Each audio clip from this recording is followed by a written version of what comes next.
Alright, ghouls and girls, let's talk some horror books today, and more specifically, we talk about Graham Masterton's The Wells of Hell.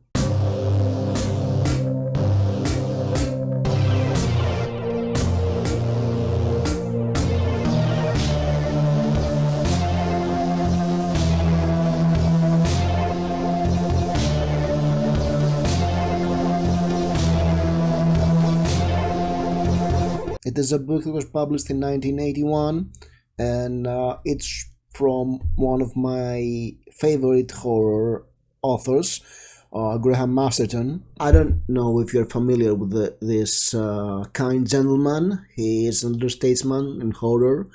He is Scottish, but he lives in Ireland, and most of his books are pulp horror novels taking place in the US. He's well known for The Money Too. It was his horror debut, and for the past years he's writing more crime fiction. He's very popular in certain countries like Poland and Greece, and that's however this book in this wonderfully this great cover in Greek edition, The Wells from Hell. It came out last year, and most of his horror novels follow a very specific recipe. They're about demons of various religions that come up in modern times and cause havoc, and there's always a lot of gore and maybe a little sex.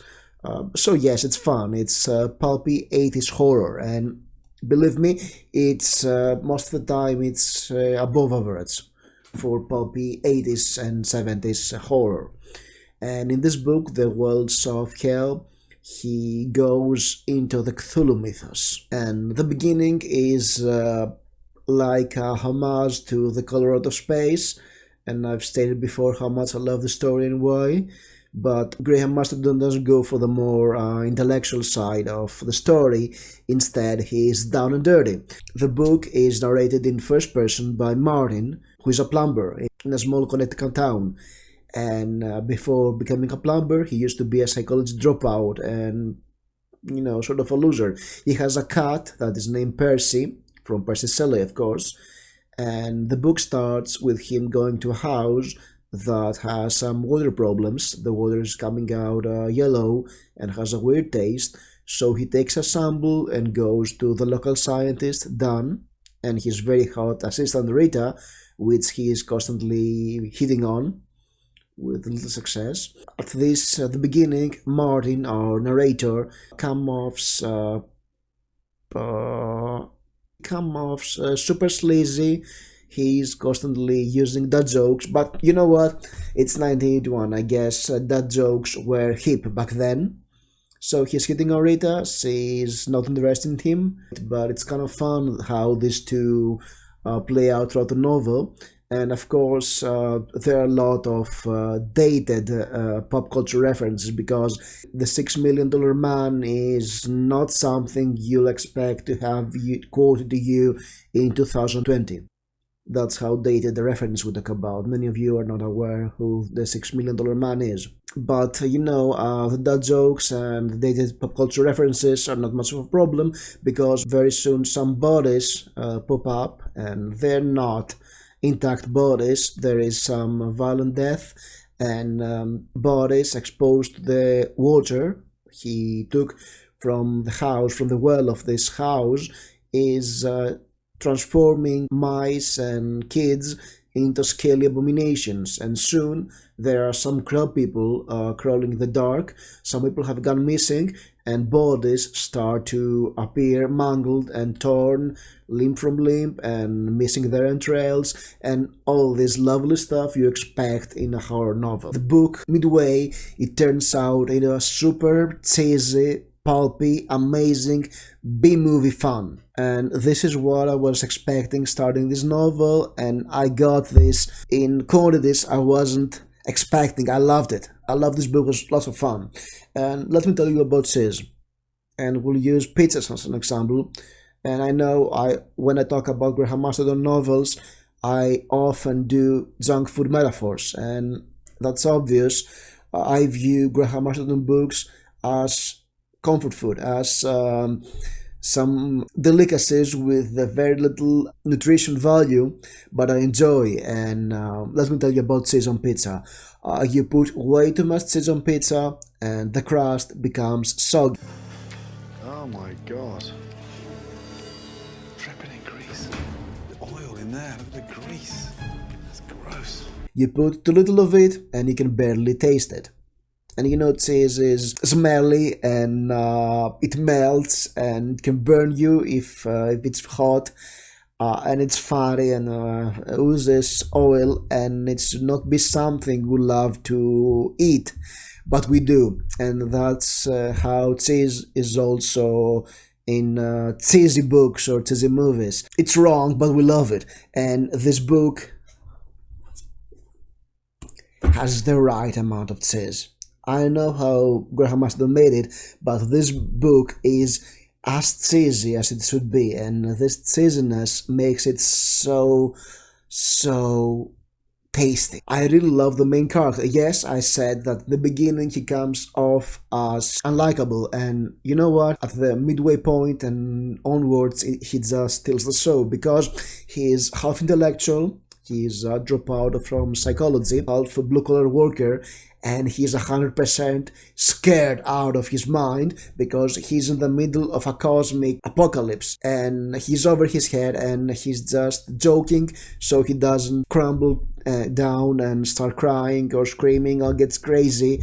And I just loved him because he makes this novel so enjoyable. The novel, it gets the Cthulhu mythos and actually does a great job at tying it to real life religion, and what's not Lovecraftian in its writing or its horror, it's clearly inspired and understanding what Lovecraft was doing in 20s and 30s, and actually builds upon it, tying it to real life. And while it's not an imitation of Lovecraft, it's a decent homage that takes elements of the mythos and ties them to the style and the corpus of Graham Masterton novels, and that's amazingly well. I really loved how they did that. And there is also gore. There's a good amount of gore, but it's never too descriptive. It's never as sadistic as we have seen in other Graham Masterton novels. I mean, it doesn't compare to the first chapter of Black Angel, aka Master of Lies, or I don't know what was happening in Sleepless. Oh my god, don't remind me of the cat in Sleepless. Don't remind me of that. Or even Pariah. They're not the spooky out there parts in Pariah. Maybe it's the first person, maybe it's the goofiness of the plot, the B-moviness of the plot. I wouldn't be surprised if he was trying to pitch this as a movie, because there is a lot of movie elements to it. It's like a very cheesy early 80s movie, this book, and the ending was kind of soft too. But then again, most Graham Masterton novels have a very soft ending. That's a problem of his writing. I think he's a pantser. Pantsers often have this problem. His endings are soft, and that's something you have to accept if you like Graham Masterton novels. The first half will often be much more enjoyable than the second half. Here, the second half is actually much better because it's action-packed and very fun. The main character really stands out for me. Don't expect great writing, don't expect deep characters. There is nothing like that. It's a very small book. It's 300 pages in Greek, so I guess 250 pages in the original. It's a fun read. You can read it in a day or two and enjoy it. And if you want to go into Graham Masterton, well, this is a good suggestion, but not his best. If you only want to read one of his books, I would try Silent House, The Mirror, The Money 2, Black Angel for the first chapter, The Sleepless, maybe Tengu, Parai. I have a lot of books suggest, come to think of it. But yes, it's a Graham Masterton novel, very entertaining. If you find it in a used bookstore and you're into some pulp horror, get it. You'll enjoy it. If you're in the mood for pulpy 80s fun, it's way above average for 80s horror books. Let me tell you that. Graham Masterton is a great pulpy writer from the 80s. He's way above most of the writers of that era. both in prose, in plot, in imaginative kills. And yes, he's a staple. He's a guy you can trust if you're in for pulpy horror book. That's why he is comfort food, because I know what to expect when reading him. It's not always the same, but he is pretty reliable. He delivers most of the time. So that was my review for The Walls of Hell by Graham Masterton. If you've read this book, would love to hear your opinions.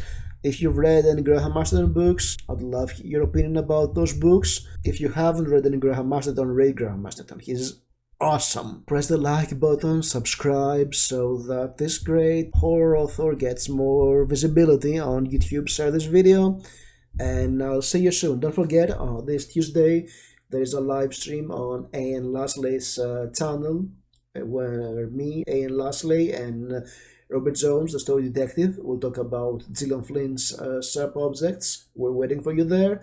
See you. Have fun and stay spooky.